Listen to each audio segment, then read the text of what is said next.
एजुकेसनलाई British army सेलेक्सनमा एकदमै high priority दिन्छ। अहिले जति पनि भाइहरू भर्ती गरेर आइसकेको छ, यदि तपाईँहरूको छिमेकीहरू तपाईँले चिनेको भाइहरू छ भने प्रायः जस्तो एजुकेसनमा एकदम राम्रो भएको भाइहरू मात्र भर्ती हुन्छ। त्यो किन त भन्दाखेरि फिजिकलमा चाहिँ एक मयौँ भन्ने भाइहरू एकदमै धेरै मात्रामा आउँछन् भाइहरू। अनि लास्टमा गएर सबैभन्दा ठुलो डिसाइडिङ फ्याक्टर पोखरामा फाइनल सेलेक्सनमा के हुन्छ भन्दाखेरि एजुकेसन हुन्छ। फिजिकल सबैले गर्छ, फिजिकल नगर्ने मान्छेहरू पोखरा पनि पुग्दैन। प्लस इन्टरभ्यूहरू पनि अब प्रायः प्रिपेयर गरेर गएको हुन्छ भाइहरूले, खोकेर हुन्छ कि रटेर हुन्छ कसरी हुन्छ सबै सिकेर गएको हुन्छ। तर लास्टमा गएर एजुकेसनले चाहिँ एकदम ठुलो पार्ट खेल्छ है। सो एजुकेसन यस एकदमै जरुरी छ।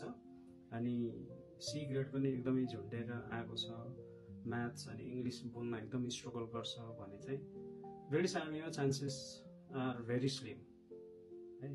सो यस सबै कुरामा राम्रो हुनुपर्छ, किनभने हरेक कुरा कम्पिटिसन हो भाइहरू। अनि कम्पिटिसनमा थाहा भएको कुरा आफूलाई जो राम्रो छ त्यो हुन्छ। सो आफूलाई चाहिँ म राम्रो छैन अनि इम्प्रुभ हुँदैन, इम्प्रुभ गर्नु सक्दैन जस्तो लाग्छ भने कोसिस नगर्दा हुन्छ। समय वेस्ट नगर्नु, बरु चाहिँ अरू कुरामा जेमा राम्रो छ त्यसमा कोसिस गर्नु, त्यसमा समय दिनु है। Take care.